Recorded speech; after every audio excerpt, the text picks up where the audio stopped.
So it's great to have you. Welcome to Network Insights Live, a program hosted by Universal Aviation and Evans Aviation Company. It's really good to have you all with us. Already seeing so many names I recognize and some new ones, so welcome. I'm your host, Annabelle Monzo Painter, and today we're bringing together operational experts from across Universal Aviation, our network worldwide, as well as key industry partners and friends to help you stay ahead of the trends, the challenges, the planning realities that are shaping global ops right now. Today's conversation is focused on practical operational insight, what operators are seeing in the real world, where constraints are building, and what you can do now to prepare for that successful summer, and of course, throughout the rest of 2026. And let me get started with Ops Talk. We're going to get started with a big group here. Let me start by introductions. We have at the top of our panelist list, David Mumford with Ops Group. Hi, Dave. He's one of the industry's leading business aviation resources for operational intel. Dave will be leading us through a worldwide operational review, region by region. Also joining us is Dimitra Kidikopoulou with Universal Aviation Greece with a Mediterranean peak season update from her region. Also joining Gonzalo Barona Jr., our valued partner with Universal Aviation Spain. Updates not only from Spain overall, but especially in Madrid with great accreditation information, as well as the latest on a hangar they are building in that area, as well as their seasonal operational news. Floriana Fabri from Universal Aviation Italy with the latest on Italy complexity and summer operational unpredictability. And Keely Laughlin, operations lead with Universal Aviation Agent Network, not only getting us acquainted with what the agent network can provide across Europe during Mediterranean peak season, but also an insight into what's happening in France. And finally, we're going to wrap up with a couple of key insights from Ina Garcia, and she is joining us as representative of our Latin American Caribbean team, but with a specific insight on what's happening for Mexico, World Cup, and our new FBO in Guadalajara.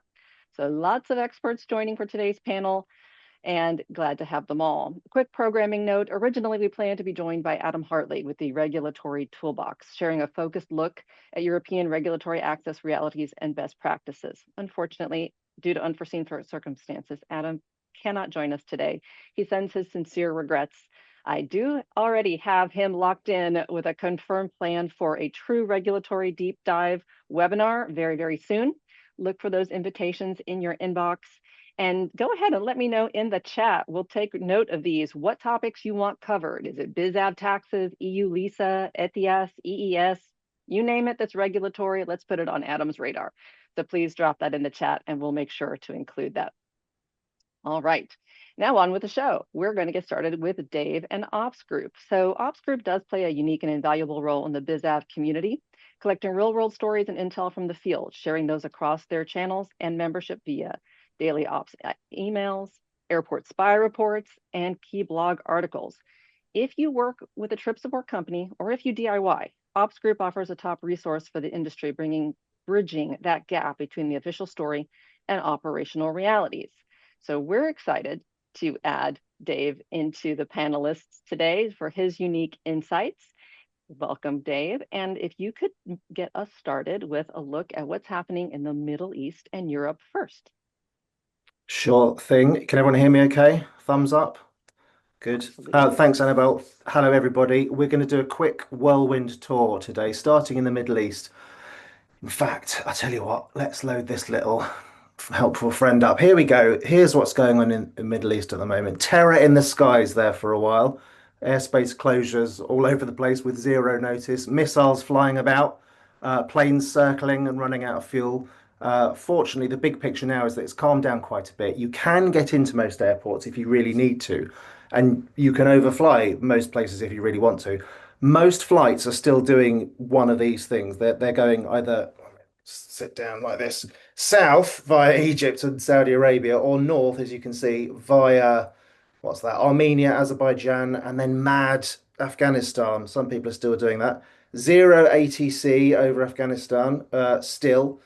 Don't go over Syria, for goodness sake. Naughty. The FAA won't be happy with you if you do that. That little blue line there. A few Middle Eastern carriers have been doing that. Until recently, until the other day, of course, when there were more missiles zipping back and forth, and they've very sensibly stopped doing that now. They've joined in with everybody else on that nice southern route. In terms of risk, it's a risk appetite situation again, as with all of these things. The southern route, you will get spoofed 100% pretty much. So know that. And that is closer to where the missiles have been flying. Northern route, further away from the missiles, less spoofing, but as I say, Afghanistan, zero ATC. It's not the kind of place that I would want to be overflying.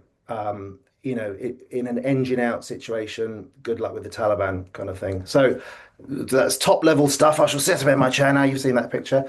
Um, with regards to the Middle East, unless I've missed anything, Annabelle, please do interject and or tell me to hurry up if need be. Those were the main ones. Go right ahead. Where are we on to next? Europe. Let's Europe, go to Europe, Europe. all What have we things got Europe. here? Whole thing's Europe. Here you go. Here's what happens when you go to Europe. I'm really hot. Yes, me too. Send help. The short story of Europe is that the summer madness is approaching again. It's not going to be any better than last year, friends. It's going to be worse. It's the same every year. Every single person in the whole world will be going to the Greek islands, Italy, the south of France, and none of those places have the capacity to deal with the number of flights that want to go there. It's really quite simple. So it's boring and unhelpful advice, but really the best thing you can do, you've heard it before, is just book everything as early as possible. We are in that period already. It might not feel like it with the old weather at 15 degrees, but we're there already. Everyone says it all the time, and it's fairly obvious. But if you can book things in advance, stick to the schedule, you'll have a lovely time. If that doesn't happen, then you will find yourself at the last minute panic researching some place on the Turkish coast, Bodrum Air Base or something, because there won't be any space anywhere else. Rattling through it, what else have we got for Europe? Um, France, why not? Let's go France. to France. Let's load another picture. Here we go. This is from last year. I think this is good, bad, and ugly. I think white are good, red is bad. I mean, it's not bad, but you know what I mean. Tough to get into. So this is from last year. It's going to be more or less the same this year. France hates planes, friends. I'm sorry to say it. It brings me no joy to say it. They don't like business aviation flights very much at the moment with the current appetite in France. Massive taxes for bizav flights and their passengers. APU rules at the popular places, Nice and Paris, that will mean that you boil to death on the ramp in the summer because you can only run them for so long. And France likes a ramp check. They still very much like a ramp check. Haven't seen any ATC strikes for a while, so that's rather promising. France is going to be a pressure point, I think is the expression, this summer. Major events, G7 next week, Geneva, some art show in Basel. Big parking issues, both of those. Farnborough Air Show in July. Um, what else? It's really not a case of major events in Europe that cause the chaos. It's just all summer, expect anywhere, even semi-desirable, to be maxed out in terms of parking and book early. What else have we got? UK, shall we rattle on UK. to the UK? Yes, I'd say go ahead. Here's a picture of London, kind of, if I can get out of the way. These are the London airports, which are always a pain every year. The UK has become more of an admin nightmare than ever before, with stricter rules about the GAR reporting that you have to do, the electronic travel authorization that you now have to do. Border Force are getting very picky about passport details. London is still a nightmare, even vaguely late in the evening. If you want to get in at 11 p.m., you've got to go to where is it? Southend, which is all the way over there, as you can see, or Birmingham, which is not in London, you will notice. What else about Europe? Oh, ETIAS. Do you want me to talk about that quickly? Have we got time? Yes, since we don't have Okay. Adam to belabor it, if you can touch on it for a moment. The Just take a heavy, deep heavy breath sigh, before you. Dave, the heavy sigh. Everyone will feel the same way, I'm sure. It's been a complete catastrophe, friends, from start to finish, and it's not even finished. So the short story is there's a bunch of stuff you now have to do as an operator, and more stuff coming next year. Private flights has been the question everyone's had with this. Not really the what do I have to do, because that's all fairly well established. Previously, EU Lisa, the people behind this thing, gave us an answer along the lines of, well, if you are a legal and natural person and operating as a carrier under the just garbled nonsense, they said private flights don't have to do it for 2 years. That's what they said. And now they're saying, as of April this year, private flights pretty much do have to do it unless you are the owner and you've got your own crew, pilots on board that you directly employ. That's the short story of it. But you probably want to do it anyway, has been the feedback from Mm. ops group members. Just simply because if you want to make sure that you get there with your passengers and you know and they know in advance that they've done everything they need to do and they've got everything they need so that they don't get any nasty surprises on landing and then blame you about it. That's the short story. We could go into it more, but that's like top level what's going on. Is that Perfect. okay? That is perfect, in fact. And since we're giving the highlight reel, now moving on to the North America and the North Atlantic, what do you have there? North Atlantic, we like a bit of the old North Atlantic. We have done a new updated guide. I don't know which way I need to shake my head. My first North Atlantic flight is tomorrow. We've done a new guide for the North Atlantic. There's been a few big changes. Oceanic clearances are still a complete debacle, but we think we've figured it out now. Little news on the grapevine, or whatever the expression is. Word on the street. We suspect that oceanic clearances will go completely by the end of this year or maybe next year. You didn't hear it from me, but this is recorded, so you did hear it from me. Blue spruce routes are gone, but we've got the Iceland Greenland corridor if you don't have all the bells and whistles. Greenland alternates, if you need them, they've changed. One of them's gone away, two new ones have opened. Spoofing is more of a regular thing, especially if you're heading what is it, east from Europe, Middle East, still suffering from the effects of spoofing all over the place. There's a new procedure or a tidier, more straightforward procedure for that. So we've got a guide on it. It looks a bit like this. People can download it if they like from the site. I think there's links popping through somewhere. Um, Lovely.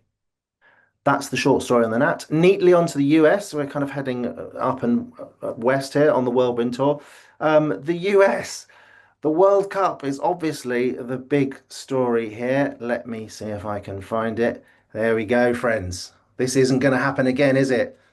We all know that. The most important thing to know about the World Cup, friendos, is that England will not win. Obviously.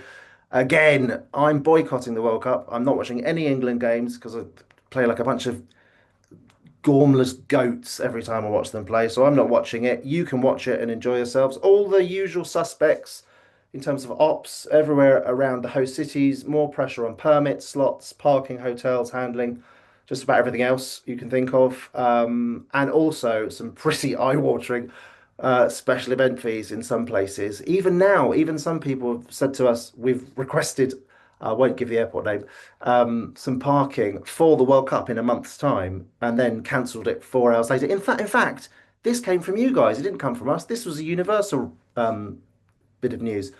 And they got charged anyway, like a lot of money, over $10,000. And they, even though they cancelled it 4 hours later. So keep an eye out for that. What else can I tell you about the US and the World Cup? I won't get into Mexico too much. I could. I'm tempted to, but I won't. We've got a post on the World Cup as well. Here are all the games. Look at that lovely multicolored labyrinth that you've got going on there. So much. It's going to be fun. France are going to win. You heard it here first. I'm taking note.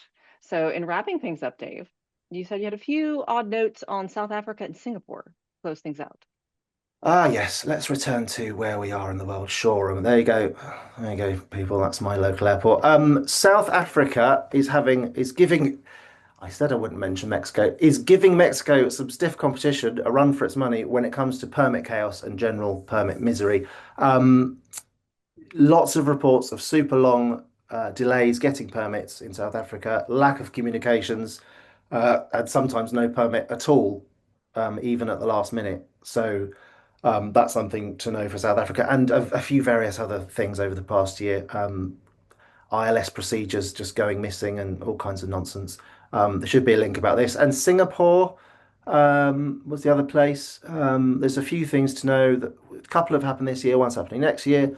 This year, the no boarding directive, all flights, private and charter, now need to check passengers in advance for a clearance or refusal to get into Singapore. That was January this year. The second thing is the Foreign Air Operators Certificate, I think is what it's called. If you've got an Yes. AOC, you do charter flights, um, you now need this FAOC for Singapore, even if you want to go in there private, which is weird. So that's the thing. And then next year they're going to start making everyone pay a SAF fee, the Sustainable Aviation Fuel thing. The less I say about that, the better. Even if you don't uplift the stuff, which is kind of nice. It's kind of annoying, but at least they just are upfront about it. They're just adding it to everyone's bill, even if you don't use it. So lucky old you, eh? If you're going to Singapore next year, look forward to that. Excellent. At least we're aware, as you said, Dave, all up front. I think we've said some of the same commentary on the special event fees. I know our teams are always trying to be as upfront as they can with all of our operators as soon as they start making plans for these special events. So much is not necessarily in our control and it's being Yeah. mandated. And then, yes, harsh penalties can ensue if cancellations are made. And we do our best to keep everybody as informed as we can. All right. So as we wrap up with the whirlwind tour, Dave, any Hmm. final thoughts to share? Springer's final thoughts. Keep reporting stuff, friends. Pretty much everything. Oh, we've got a slide here. Shall we give you a little look? Everything we get, everything I've said today, pretty much comes from one of you guys, an operator somewhere, telling us something about something. So chances are that you need to know what other people already know, and other people will benefit from what you know. Here's a few airport spy reports, which are reports from pilots, operators when they go places, unfiltered truth about what's going on. We don't at Ops Group, we don't have any like shareholders or no one that we have to be careful about. We can say what we like. So we collect all this stuff and get it all out there again and recycle it. So even if it's random little odd things that you notice that you don't Mhm. think's that noteworthy, please do report it anonymously, of course, and we'll get it back out to people. And check Ops Group if you want to for more ops news and general cynicism, but all in nice, plain human English. And that's it from me. Sign up for your daily dose, in fact. Excellent. Thank you, Dave. It's been a pleasure having you, and hopefully you hang on with us in Thank case you. we have some questions at the end that you would be Sure. best suited for. Thanks so much. And from Dave, we're going to jump right into the thick of the information about Mediterranean peak season and the lovely and talented Dimitra from Greece, who has been doing these updates with me for 6 years now. So it is a pleasure and a joy to have her back. Get us started. What are the busiest destinations and what's the current operational environment like for Greece this year? Hi, Annabelle. Nice to be back with you people. So, when you think there is nothing more, yet once again, Greece experienced an increase on the traffic, with Athens, Hania, Mykonos, and Santorini receiving the majority of this increase. For Santorini, it makes sense actually because last year they suffered a significant loss due to the swarm of earthquakes they had in the first few months. So they are, picking up from where they left before. Mykonos had a very slow start last year, but now it looks like it's recovering, so it earns it all, meets the old glory days again. Hania, without being sure, this is my understanding. Part of this increase is related to the Middle East crisis. Hania is a NATO air base, so I think that part of the aircraft of the additional traffic is related to the, crisis that's going on in the area. As far as Athens, what I see is that there is a significant increase on small light European charter jets, while the influx that we've been waiting for from the States is not here yet, slowly coming. And of course, as expected, UAE is very low on numbers. Um, Middle East crisis has affected Greece in both a good and a bad way. Of course, the FIR closures, the fuel prices has affected us same as everybody else, and maybe even more because we are the furthest away from everybody else. But at the same time, being so close to the area in question, we are receiving lots of military traffic, repatriation flights, jets evacuating the area, thus the increase I talked about in Hania before. Understood. So where are you seeing the greatest pressure points right now in slots, parking, island demand, or overall traffic flow? Any restrictions we need to know about? Uh, Athens sees the majority of the traffic, and of course, it's the number one destination, has always been. Both because it's becoming a very popular destination with luxury resorts popping out all around the city everywhere, but also because due to its size, it can still offer some flexibility compared to the smaller airports on the islands. That doesn't mean that the usual destination like Mykonos, Paros, Corfu, Rhodes, Kalamata do not already see an increase on their traffic and a significant one. Restrictions actually remain as they were before. I don't think there is space for more anyway. Only Athens is a bit further restricted as far as slot coordination, but not only due to the demand, but also because we do have all the expansion happening at the airport and will continue to happen for the next few years. Um, Ramp capacity will be increased in a couple of years from now, but then things will be smoother. But you know, you need to go low before go up. So we're gonna see some rough time till that time. Kalamata continues to see an incredible increase in demand, which unfortunately at the moment cannot be accommodated. The airport is going into private management and should have already been handed over, but things are happening in a very Greek way. So there is lots of delay there. Hopefully, when this is concluded, the new airport operator will try to find ways. No, will definitely to try to find ways to accommodate as much traffic as possible for the remaining season, whenever this is. It's also a very positive note for the future, as there will be money spent there and infrastructure will be improved, providing a better experience to the passengers and also more capacity for the operators. And just to mention here that we have already submitted the paperwork. Kalamata is the next Universal Aviation Greece location. We are patiently waiting for the CAA to approve our operating license, but when they do, I feel that our presence will definitely have a positive impact and will improve the level of service the operators and passengers receive right now on the ground. Great news, Demetra. Very good news. I'm sure everyone's happy to Happy. hear that. For operators planning operations currently for the islands, remind us what planning mistakes are causing the biggest headaches.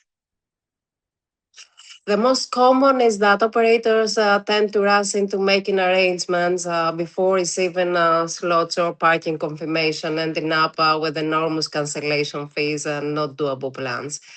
On the other hand, there are a few that act in the exact opposite way, not even submitting a handling request until the plans are fully fixed, resulting in us applying very late and missing all the good slots. Also, there are a few that relate too much on the promises they receive that someone will do magic for them. I'm all pro magic. Let's go for magic. But till we see magic happens, let's book a backup plan. And then we cancel. We go with the magic stuff. I love that. Yes. um, yeah, also we are here, consult with our ops, take advantage of us, take advantage of our expertise and our experience. Allow us to make a suggestion. We do know what's probably to happen and what's unlikely to happen. So consider the advice, and we are more than happy to do it both your way and our way, and whatever works better. We are here for you. Understood. So when those preferred airports do become constrained, as they are going to do, and parking is scarce, remind us of the best alternates. So it's parking the parking question. Okay. I wish there was a magic cure-all. There's not. There are so many factors affecting this planning. Airport operating hours, matching slots, type of aircraft, length of stay, tower availability, hotel accommodation availability. All this and even more should be taken into consideration before actually making a solid suggestion. Once again, my advice would be to consult with our ops. Send an email, allow us a bit of time to make the necessary checks, and we'll hopefully come back with a doable solution. Um, as always, I would like to kindly ask everybody not to hold multiple slots and multiple parking options. The capacity is so low and we reduce it even further. And at the end of the day, when now all these are released, we end up having lots of unused resources that could be the answer to somebody else's problem and maybe your problem tomorrow. Indeed. Thank you so much, Dimitra. Any final quick piece of advice? I won't worry you. Plan ahead. Slots are released 14 days in advance. Try to have at least a preliminary schedule set by that time. So you know if your plan is possible and you hold something confirmed in your hands. And if there isn't change, which I guess there will be a change, we can try and work with what we already have. Don't wait till something is solid and fixed. You will be amazed on how soon slots disappeared on the popular location. Also keep in mind if your schedule allows you with some flexibility, then we can always give it a try at the very last minute when operators tend to release all the multiple slots we were talking about before. And just to close, I know that there is some negative mood here, and it all seems very difficult and complex. It's not. It's all about choosing a good partner to take care of your flight and trust in them. Thank you. Excellent. That's true. We are in the business of making those trips happen, as challenging as that may be. So Yeah. thank you for that reminder, Dimitra. And plan ahead, everyone. So from Dimitra and Greece, we're going to jump over to another incredibly busy and fabulous location for the Mediterranean, Spain. So Gonzalo, I know there's lots to share. If you can give us a quick update, though, on some news you just had on a new accreditation that your team has acquired. Thank you very much, Annabelle. Yes, we're excited. This accomplishment reflects the professionalism of our local team and reflects Universal Aviation broader commitment to raising safety and service standards around our global network. Earnings ISBA States 2 demonstrates that our safety management system is not only in place but actively embedded in the way our team operates every day. All of which aligns perfectly with, as many of our clients know, we already started the construction of our 5,000 square meter hangar in Madrid Barajas Airport. This will definitely benefit our clients not only by being able to grant finally hangar space in the capital of Spain for any kind of general aviation aircraft up to a BBJ, but also secure and avoid unnecessary repositions when the general ramp is congested during peak season or special sport events hosted in the capital. So this is great news. Obviously, not all of Universal Aviation Spain, but specifically for operators that are going into Madrid. So great. Thank you for sharing that. So, and we return to peak season. What's the operational picture right now for your region? Well, the country just published record-breaking tourist volumes, high capacity strains, and strict shifts towards sustainability. Airlines have scheduled a massive 13 million international flight seats to Spain just for the current month. Remember, most airports have shared ramps, meaning no distinction between general aviation and airline parking stands, as well as for slots or fuel. So with that in mind, where are you seeing the biggest pressure points? The summer started earlier. So we already struggled securing parking in Ibiza and Palma, but also Barcelona. I now already published a note restricting max 3 hours on the ground for aircraft with a wingspan over 90 meters, for example. So it's already started and it's well in place now by the time we're already at the middle of June. When parking does become difficult at your most congested airports, like the ones you just mentioned, what are your repositioning strategies? Well, as every year, Universal Spain is committed not only for safety and excellent service on the ground, but also to advise and anticipate our clients' needs and as possible alternatives working in parallel to Plan A, Plans B, C, and D. As sometimes by the time it takes for the person responsible to decide whether we should secure a parking space available in the closest alternative airport, it may no longer be available. This year again, we managed to secure a couple of parking spaces in some maintenance hangars located in Palma, Mallorca, and Malaga, as most likely these congested airports like Palma, Ibiza, Valencia, Alicante, Malaga, or Barcelona will most likely start publishing the usual NOTAMs restricting parking. So this year, alternative recommended options will be Almeria, that's Lima Echo Alpha Mike, Granada, Lima Echo Golf Romeo, Girona, Lima Echo Golf Echo, Madrid, for sure, Lima Echo Mike Delta, and for the northern region, Bilbao, Lima Echo Bravo Bravo. Good notes. And speaking of other congestion points, any major events that could be causing congestion? Well, Madrid is preparing for the return of Formula One with the new Madrid Grand Prix scheduled to be hosted between the 11th and 13th of September. This event is expected to drive significant private aviation demand into Madrid, Lima Echo Mike Delta. Also, some events that might have some impact would be the Barcelona Formula One Grand Prix that is hosted this coming weekend from the 12th until the 14th. The San Fermines, the bull running in Pamplona, that's going to be between the 6th and the 14th of July.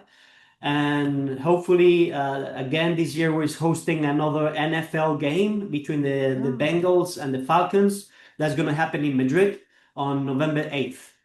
That's right. I heard that that was going back. So they're coming back to you. So good news there.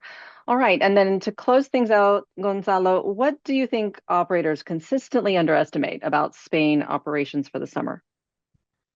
I would say AENA.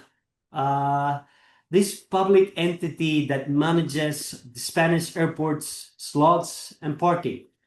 This entity does not care about the type of aircraft, how often you fly into the country, what particular airport, who's on board, or how much money the passenger has.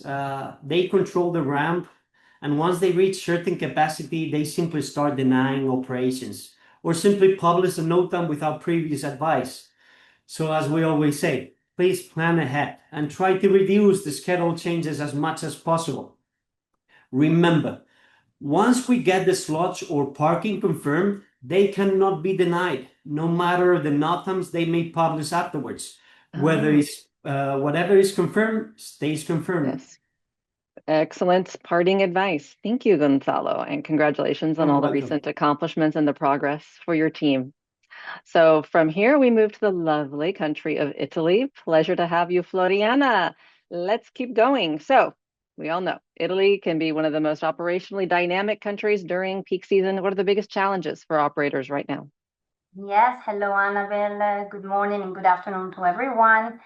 You said dynamic, and I think dynamic is the most appropriate word for describing Italy during summer season. What we are seeing is a combination of several factors coming all together. We have to consider the high traffic volumes that we have, both commercial airlines and general aviation airlines. And at certain airports, we have limited infrastructure dedicated to the general aviation and always very tight parking availability. We also see a rise in competition between commercial and general aviation. This due to a rise in passengers volumes. So there is this competition between the general aviation and commercial aviation for resources and capacity of the airports. Yes, and we're also dealing more with last-minute schedule changes. And so this is very hard in Italy to accommodate, probably compared to other regions. And The operators need to adapt in real time because the conditions may shift very quickly in Italian airports. So it's a very complex frame and for operators to manage in Italy. So digging into that just a little bit further. So the tightest operational conditions right now, if you had to highlight some. Yes, the most constrained areas are in the south of Italy, as always. So we have some key leisure destinations. The most famous are big cities such as Venice, Florence, and Naples, but mostly the south of Italy. And in this location, the main issue is really parking availability. It is becoming very difficult, extremely difficult to secure parking there, especially when an aircraft is planned to park for long-term parking or even short-term parking. So many of these airports have limited parking availability dedicated to the general aviation, and also this is combined with the strong seasonal demand, so the capacity of the airports fills up very, very quickly. We have also to consider that in all airports in Italy are very different in terms of rules, regulations, and parking management. So it's a very complex frame in which operators need to navigate, and probably they will need someone who is aware of these conditions and critical situations, such as Universal Aviation Italy.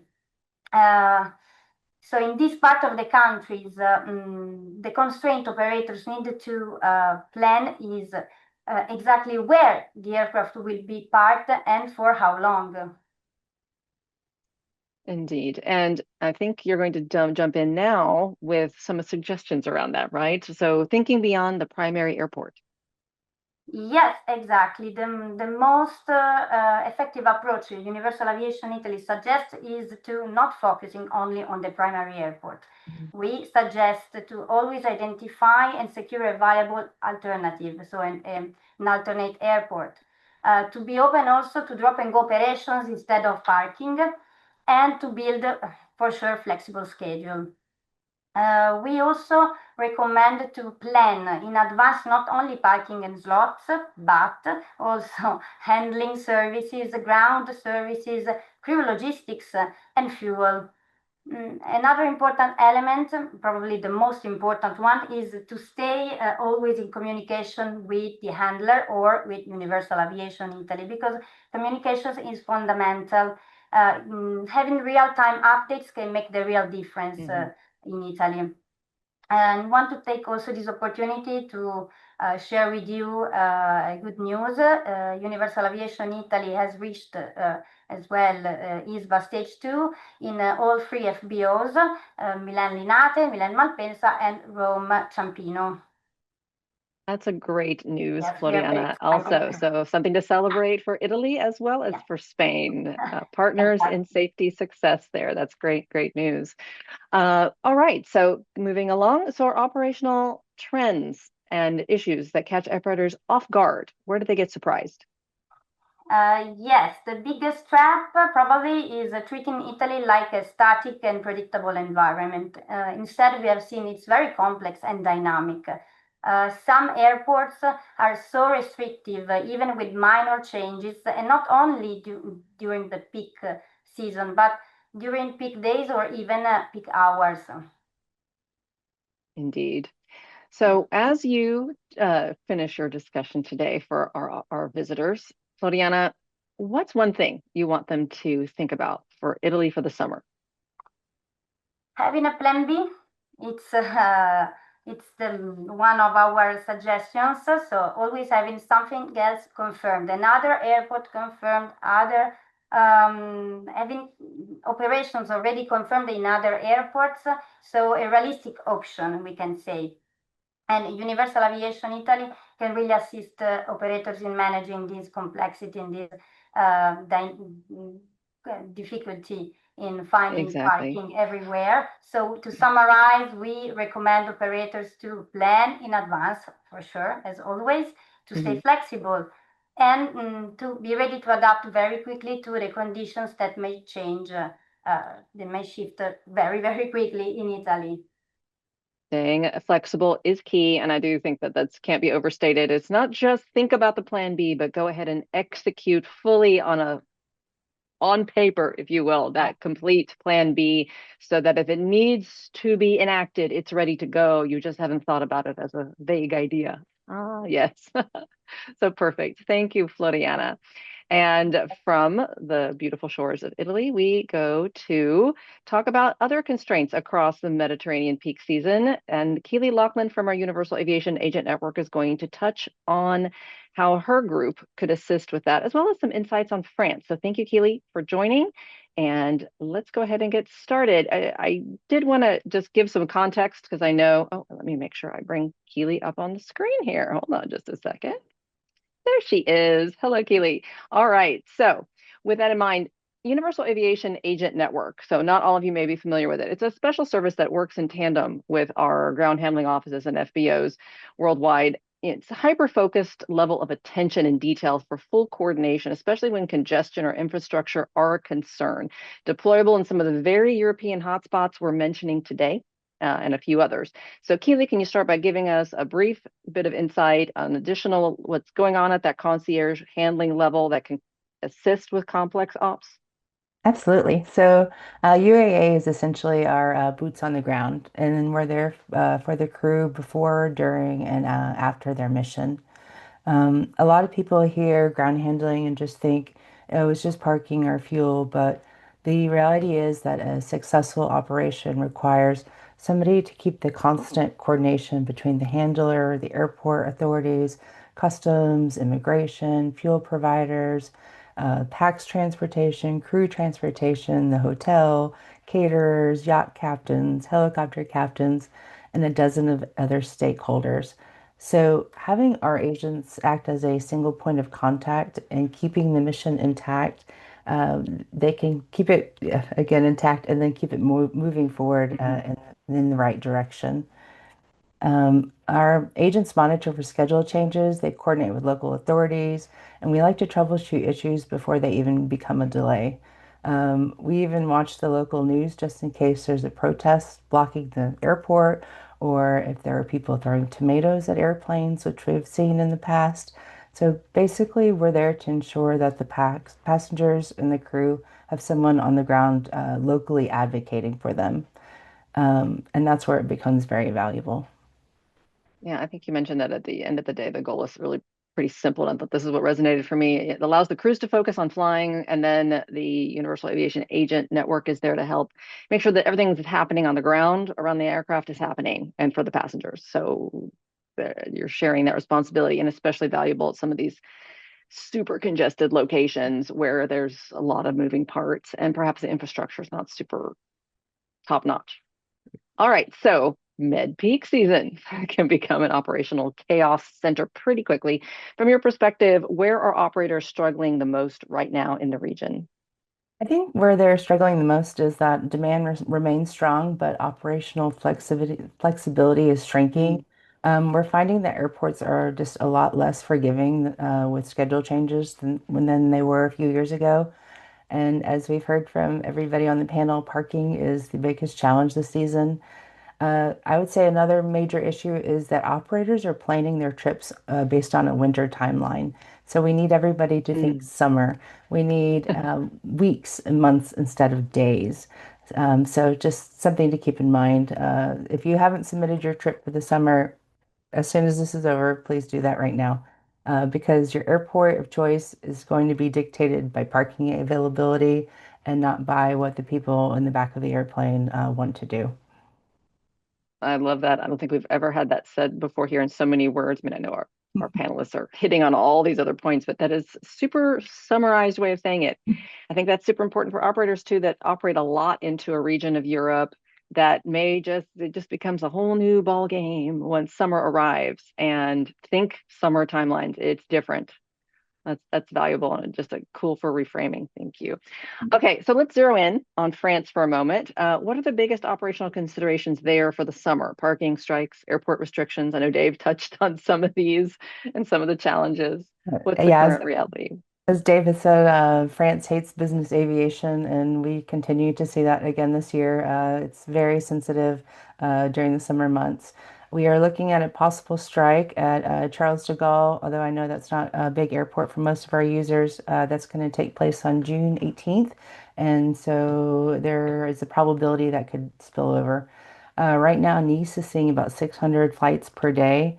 So you're also contending with the commercial traffic there. And Paris, Le Bourget is about 220 flights per day. The good news is that Eurocontrol is expecting an 18% drop in July, so there is hope on the way. Eurocontrol is also warning of en route pressure within their sectors. So my advice would be to add contingency fuel if you're able to do that, especially if you're operating within or over the French airspace. And if I can make my annual reminder, if you need to change your slot in Nice, please wait until you get into Nice before you change the departure slot. If you change your slot in Nice, you go to the end of the line. So if you can get on the ground and then need to make changes, do so then. It's easier to make the changes once you're already there than starting all over. Um, and that's all. Oh, actually, I do Yeah. have one more thing. I'm sorry. Oh, yes, go ahead. If you cannot get into Nice like you'd like to, I would like to suggest that you can plan on some nearby airports in Italy. You have Linate, LIML, Genoa, LIMJ, and LIMF Torino. So those are great options near the Nice area, and it might just be easier to get your passengers to and from there instead. Got it. All right. Thank you, Keely. And I know we were going to touch on an example of how a universal aviation agent solved a problem. Can you do that super quickly? Because I'd love for everyone to have an example. I'll be super fast. One of my favorite examples is we had a captain flying into Spain who's going to a private airfield for a retreat. And on the way there, he noticed that they had a lav fuel pump problem. Luckily, he was already talking to our agent. So she was able to call somebody in Madrid and have the part ferried over to him while he was on the ground, which saved him from a day of repositioning, having to deal with parking issues, extra fuel and all that extra stress. So having somebody on the ground that you've already talking to before you even land is very helpful for your mission. Indeed. Thank you. So another good example of how the overall universal aviation network can work together towards solving problems. Thank you. All right. So that we dug into that a little more than we have in the past. So thanks for helping provide the example, Keely. And of course, the France highlights. All right. That brings us to our last panelist, and she's going to wrap things up for us, Ina. And this brings us all the way back over to Mexico. We're jumping over across the Atlantic and into the beautiful country of Mexico that is going to be experiencing, as of tomorrow, a whole lot of new, well, I think as of today, honestly, but a lot of influx due to the World Cup. So, Ina, I'm going to let you handle the World Cup update for Mexico City, Guadalajara, our news about a new FBO there, and any other quick operational insights you've got for our operators as we wrap up in the next couple of minutes. Thank you, Annabelle, and thank you for having me and for the audience waiting for news from Mexico. As you already said, the tournament starts tomorrow. So we've been having a couple of days so busy and having a lot of questions. So even though every single country said the same thing, plan ahead, because this is being like, or line, but it's true. Okay. At this moment, World Cup operations increase a lot last moment, even though we said send it in advance, have your slot ready, all that type of things that you already guys mentioned. It's been busy around the host cities, Monterrey, Guadalajara, and Toluca. Also Felipe Angeles, that's the new airport. Regards parking and airports, overnights, parking is become very limited at this point. Okay. Preferred airports are filling up quickly. So this is hard for you guys, for the operators. Alternate airports should be part of the planning strategy. If in this moment you want to uh, arrange a trip to Toluca or to Monterrey, consider alternates. Permits. I know David wanted to talk about that. It is complex, but can be achievable. You know, documents needs to be on board, the originals. There's been a lot of restrictions. Okay, review it with your handler prior. Make sure that you had it on board. Don't think that if you arrive in Mexico, it won't matter if you had it electronic. They will request the original documents. That's something that is very, very important, and it's a key of success for your arrival. Reviewing visa entry requirements and healthy restrictions in advance. That's something that you must request and review with your passengers. Also, like you already mentioned, Guadalajara FBO, it's already a month since we had the opening. We are receiving customers. We had an expand RAM support and private CIQ services. We're continue at this point implementing and refining processes, but our commitment with all of you is deliver the same level of service and operational excellence that around the network. Also, our facility right now is able to, because we have a big ramp, we're able to storage a lot of planes. That's awesome. We still having space if you need it. Just try to talk to us and see what the options are. You must be flexible at this point. If you're trying to get into Mexico last minute, you need to be flexible. That's my best advice. For Universal Aviation Mexico support, we had an experienced team right here in Toluca that can help you in Monterrey and Guadalajara, and of course, Toluca. 24/7 operations control center available, and we can support you with planning, coordination, and all these operational challenges. Remember that your pets are so welcome in our facilities, but also in our processes. We will guide you and support you all the time with this. For now, my big advice will be flexible, be prepared, your documents on board, original ones. Also, your policy, your insurance. Make sure, Yes. as a different country, Mexico, you require an insurance, a Mexican insurance policy. If you want to use your worldwide insurance, you must have a line that you had cover Mexico, just like that. Okay, if not, they will request the new insurance for Mexico. Just to cover a little bit and for closing this participation from my side, remember, as a rep for the LAC region and Caribbean, we're available in Universal Aviation Venezuela. We can welcome you. We have everything set up in Venezuela, also Costa Rica, Dominican Republic, and Cayman, Barbados. Please just contact me if you have any questions. We're here for you, and we will guide you and planning with you for the best option. Thank you, Annabelle.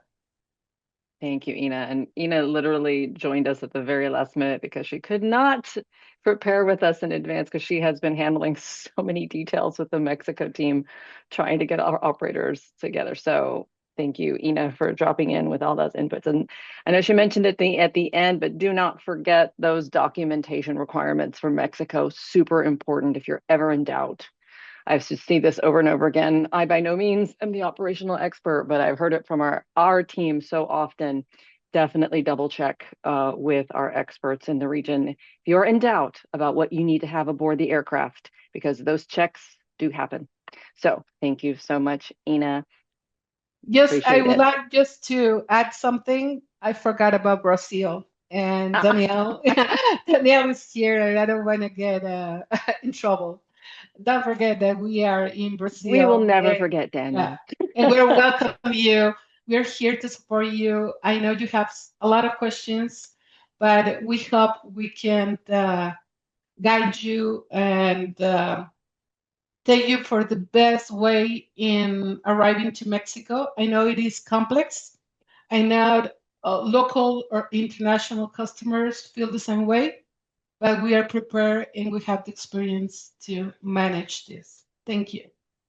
You are welcome, Ina. Thank you for taking time out in the midst of the bit of chaos that's happening. And honestly, that applies to all of our members from across the Mediterranean that are taking time in the middle of their busy season to give us this update. So thank you all. All right. So as they do that, I wanted to just double check. Laura, it sounds like, so Laura's been busy in the chat, and I know I've seen a lot of activity there.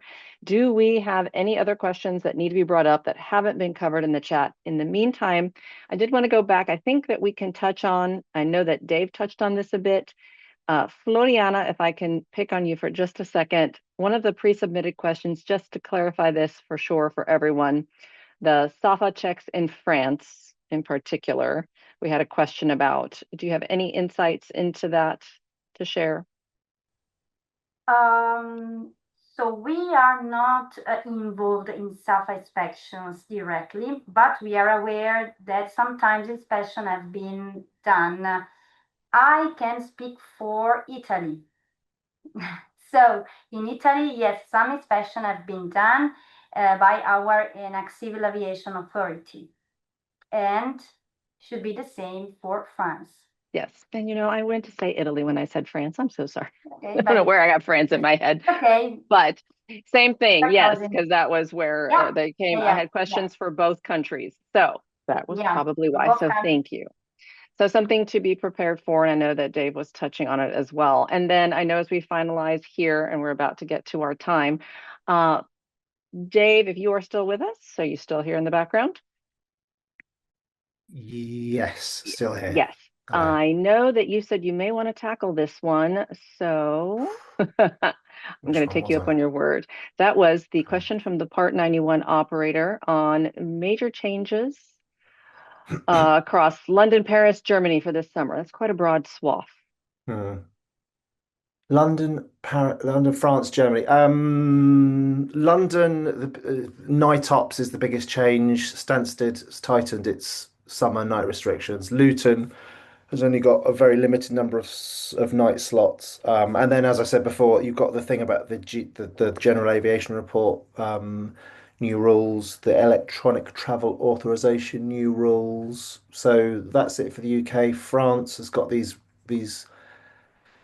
ramp checks that are not the standard SAFA ramp checks. They're looking into you not paying the right fees. So charter Okay. flights So more sometimes pretend specific to be than that. private to avoid a certain fee, and private flights sometimes pretend to be commercial to avoid a different type of fee. So that's the thing to watch out for there. Germany, nothing really springs to mind apart from little sneaky checks they do in Germany, which are completely different, where they hide things on your aircraft. They're police checks, and we've had a few reports about that, like post-it notes being hidden by the fuel cap and people asking to come aboard and see things, and you're supposed to check their ID. So all kinds of sneakiness going on there. Well, thank you for making us aware of that, Dave. So perfect. And then I did notice that we had someone drop just here at the very end of the chat on Italy question about disinsection requirements. Floriana, I'm assuming nothing has changed there, all the same constant Yes. requirement. All the same and very, very restrictive. So for this reason, we suggest operators to ask us that we manage and we deal with all the airports. Each airport is different also with disinsection, even if there is a general rule, and each airport is different in Italy. So we need to manage all situations. Please rely on us and ask us. Don't go directly with the airport because it's really a mess, but it's very restrictive in Italy for disinsection. That's a good reminder. Thank you. And thanks to the operator that sent that over. All right. So as we wrap things up, I cannot thank all of our panelists enough. Again, as mentioned, there's a super busy season for them. We ended up with this webinar a little bit later than normal. Try to usually hit them before they get swamped, but they were, as always, absolute troopers, and it's a pleasure to have them. And then Dave Mumford sharing his insights and unique perspectives from the ops group channel as well. Lots of information got dropped into the chat, questions, answers, as well as a lot of useful links. So please take a look at that. And final, in closing, a reminder for all of you, I know many of you are already Universal Aviation location customers and you come to us direct, or sometimes you come to us through, as a reminder, your trip support provider. Quick note that please do always, we love to see you, so be sure to specify you would like to work with us if your trip support provider is making your arrangements. That way we can be sure to greet you on the ramp. All right, valuable insights all around, and reminders. A recording of the session will be sent to you via email for everybody that registered. I know some people couldn't join us. And then as well, we're going to send it out in next week's Insights newsletter that goes out to all of our customer base. Finally, on behalf of Universal Aviation and Evans Aviation Company, thank you for spending part of your day with us. We look forward to seeing you in a future edition. And as I mentioned, we're going to bring Adam Hartley back to do a regulatory deep dive. So before you leave, drop me any notes you have about regulatory or send me an email. That's ampainter@universalaviation.aero. You'll put that, please, into the chat as well. Not only if you have something about the regulatory upcoming webinar, but in addition, anything else you'd like to see here, because I'd love to get your ideas for additional guests. Looking forward to seeing you at the next one or at the next in-person event for the fall. Otherwise, we'll see you online. Thanks, everyone. Have a great day. Take care. Bye.